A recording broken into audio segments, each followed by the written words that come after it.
Hi, this is Brian Kim. I'm going to share with you case number 186 and the best way to do cataract surgery series. This is a 2+ dense lens, and you're going to see a double chop, cross chop. You can also see that this lens is stuck in the sub-incisional area. And so when you have a lens piece that's stuck in the sub-incisional area, what people do will start ramming against the zonules and just torquing and pushing and stressing, and don't do that. You can, of course, rehydrodissect, you can viscodissect, but I'm going to show you a cool technique that I'm doing all the time now, which is so much easier. Just hook the lens with the chopper. You're going to see a beautiful illustration in this case. So I'm using a cotton tip to steady the eye and using a corneal marker, which will help me to center and size rhexis.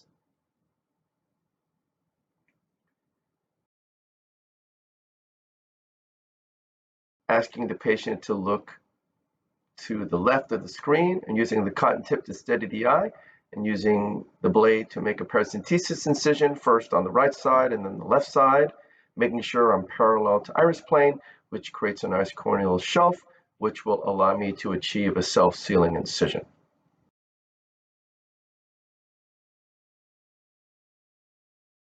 This is intracameral lidocaine and then some intracameral epinephrine, and then some dispersive viscoelastic to coat the corneal endothelium and to flatten the anterior capsule. And this is the Orlock technique. This is obviously now a left eye, so I'm using the Orlock technique, rotating the cannula so it's Orlocked.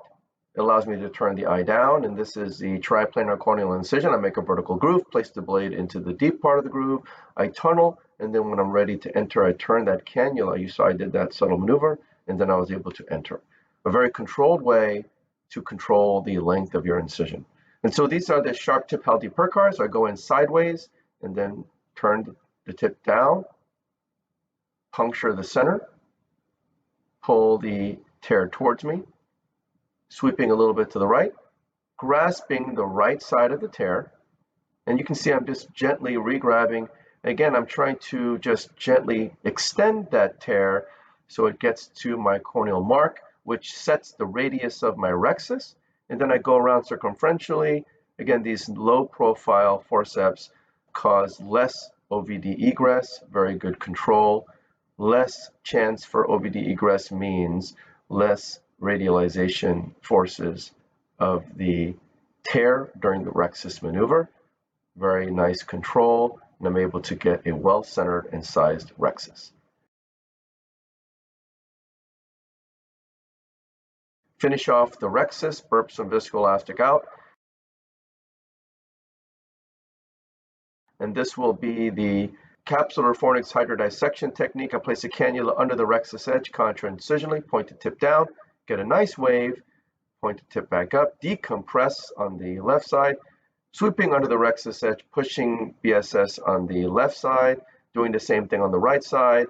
But you can see here, even though I got a good wave, the lens doesn't want to spin. So this is usually a harbinger. This is usually a clue that, I know it did a good hydrodissection, but there's clearly some traction on the zonules. You can see here very gently I'm trying to turn the lens, but it really doesn't want to turn. And so usually this means that the bag and the lens are still adherent despite good hydrodissection.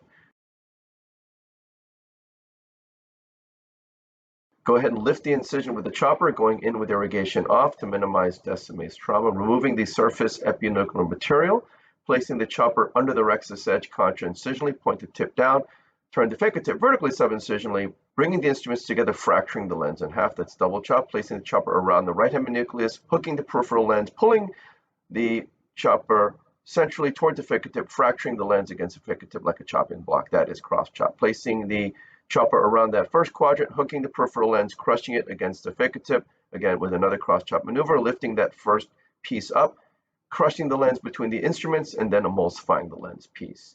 Once you get the quadrants, you can just manipulate the lens pieces, crush the lens pieces with mechanical forces, and then use sparing amounts of ultrasonic energy.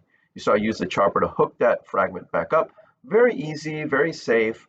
I do advocate hooking the lens periphery with the chopper. You can see the bag is a little loosey-goosey here, and so that might be why the lens didn't want to turn. I'm not quite sure. I turn that second quadrant in front of me, placing the chopper around the lens, crushing it against the phaco tip again with a cross chop maneuver, crushing the lens into smaller pieces and emulsifying the lens piece. So here you can see I'm turning the lens. It really doesn't want to turn. I could certainly do other things, but this is what I do here. I get under the rhexis edge and then just rotate the chopper. And as I do that, I'm able to use the assistance of the phaco tip to get under it as well. Pull it, you can see it's stuck. I'm keeping the epinucleus in the bag. I've only popped up the endonucleus. So that's the maneuver. Let's see it again. Using the chopper, getting under the rhexis edge. This is very safe now, okay? Rotating the chopper tip, it causes the endonucleus to go up. And then as I'm pulling it up, I lose grip. I do it one more time. I get under the endonucleus, rotating it. And as I do that, I use the phaco tip to grip it, lift it, and then you see the chopper is going to separate the epinucleus from the endonucleus, and that's where it's stuck. So I get that epinucleus away from the endonucleus, getting the phaco tip under it, the chopper over it, fracture that endonucleus, that second heminucleus in half. What a beautiful technique. And that's what I do now when I have these stubborn sub-incisional lens pieces. I don't read hydrodissect. I don't viscodissect. I just use a chopper to lift it up, pop it up. Again, the forces are towards the center, so you're not causing any problems. You're not damaging anything. So again, anyone who is worried about it or skeptical about it, remember the forces are oriented towards the center.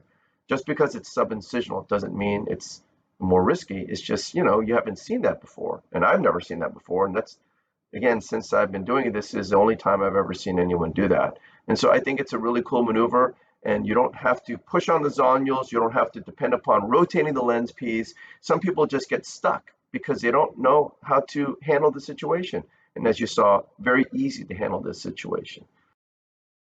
The epinucleus comes out all in one piece, very little cortical remnants. So I take the chopper out, push BSS in, take the phaco tip out, and I go in with the iron handpiece. Oftentimes when the lens is stuck to the bag, this is what I see. There's very little cortical material that's left, and that's because that hydrodissection wave must not have gotten all the way out to the capsular bag here, and that's why it was stubborn and sticky together. And so I go to polish mode and I'm polishing the wispy small pieces. Oftentimes in these cases, when the epinucleus and cortex all just come out in one big piece, you are left with these wispy cortical lens material, very annoying. They can be a source for lens proliferation later on. You can get PCO, Summering's rings. So I think it's important to try to get that stuff out. You always try to start from anterior to posterior, but sometimes you can't. And then at least what you have to do is remove and peel off the posterior capsule components. And that's why the polymer tip is so nice. And you can see here that lens material is coming off the posterior capsule.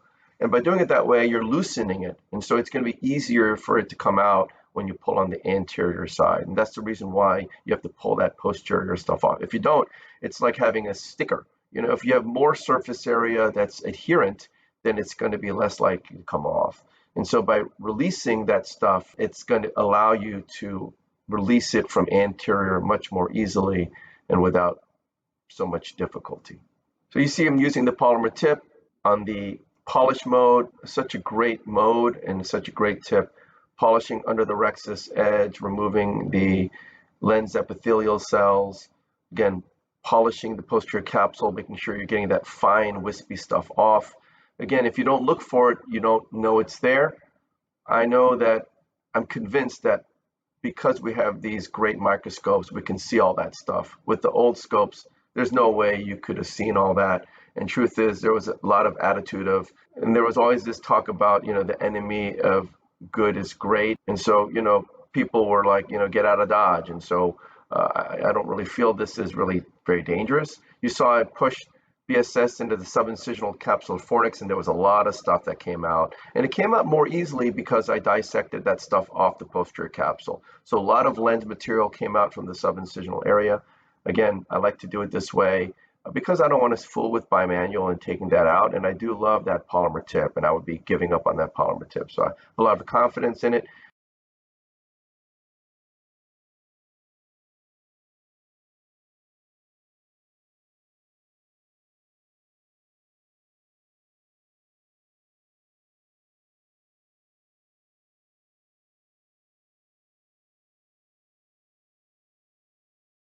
filling the bag with cohesive viscoelastic. Using the sweep, you can see there's still a lot of stuff there. And that sweep is so nice because I can go ahead and sweep into the sub-incisional area very confidently and remove any lens epithelial cells as well in the process. Polishing first on the left side and then the right side, cleaning up the bag really nicely here.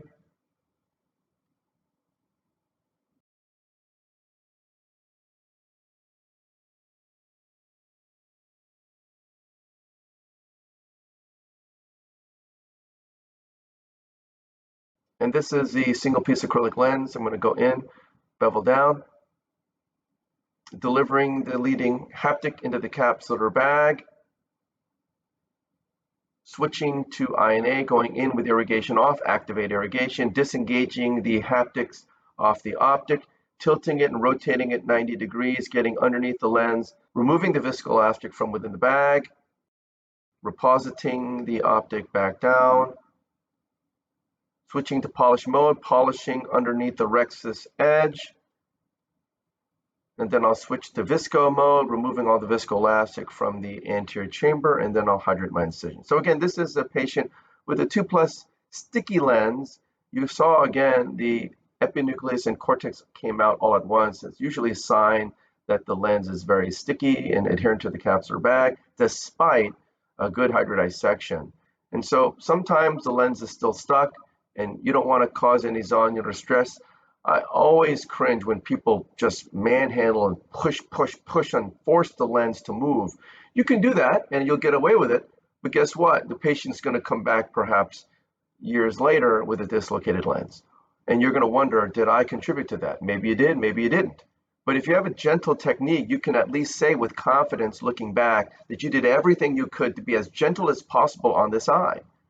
We have limitations, of course, when you're doing surgery. And sometimes, you get stuck and you try to get the lens out and it's difficult, but manhandling the zonules is not the way to do it. So if you're going to do that, I'd say stop, find a better technique. Because if you're doing that, that means your technique's bad. So find out better techniques. And so you can, again, rehydrodissect, you can viscodissect, loosen that lens piece up. But instead of doing all those things, because they take additional maneuvers and additional instruments and time, all you have to do is place that chopper underneath sub-incisional, hook the lens from the equatorial side, lift it, and pop it up. It's such an elegant, easy, and a great way to loosen up and expose that sub-incisional lens piece, and then I was able to chop it into smaller pieces and emulsify the lens piece. So this is a way I love to deal with stuck sub-incisional lens pieces by hooking the peripheral lens with the chopper and lifting it up. By doing it this way, you minimize zonular stress, and this is why I believe this is the best way to do cataract surgery. So I hope this was helpful to you, and I thank you for your attention.